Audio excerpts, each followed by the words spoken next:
8 ધારાસભ્ય છે આમ આદમી પાર્ટીના, પણ 5 કામ બતાવી શકાય એમ નથી.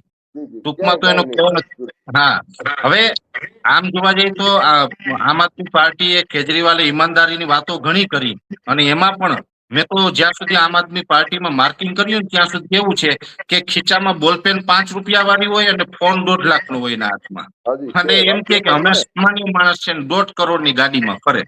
જી હા, ગોપાલભાઈ ને બંગલો છે, લોકો વાતો કરે, આપણે એમના કાર્યકરો વાતો કરતા હોય, ભાઈ આપણે સાંભળ્યું છે કે સુરતમાં 5 કરોડનો બંગલો છે, ગોપાલભાઈ કરોડ રૂપિયાની ગાડી લઈને ફરે છે, અને એસી થી હેઠો પગ નથી દેતા, આવું બધું જોઈએ. આમ તો કે આમ આદમી પાર્ટીનો હેતુ શું છે કે આમ આદમી પાર્ટી શેરી ગલીમાં રહેતા હોય, નાના માણસો એના દીકરાને ટિકિટ દેવી, એને આગળ છૂટાવો, એવું બધું મેં આપણે સાંભળેલું છે. દિલ્હીમાં એવું કહેતા ને કે ભાઈ આ પટ્ટાવાળા છે, વાળવા છે, એનો દીકરો મિનિસ્ટર બન્યો, એવું આપણે સાંભળેલું હતું, જોયું હતું. પણ અહીંયા તો કે વાસ્તવિકતા એવી દેખાતી નથી પરેશભાઈ. સ્થળ ઉપર તમે તો જોઈએ છીએ, ગોપાલભાઈ સામે નથી મળતા, ક્યાંય કોઈનું કામ કોઈ ખેડૂત એવું નથી કરતો, ગોપાલભાઈ આજ અમારો આ પ્રશ્ન સોલ્વ કરી દીધો, એવું કઈ છે જ નહીં એમ.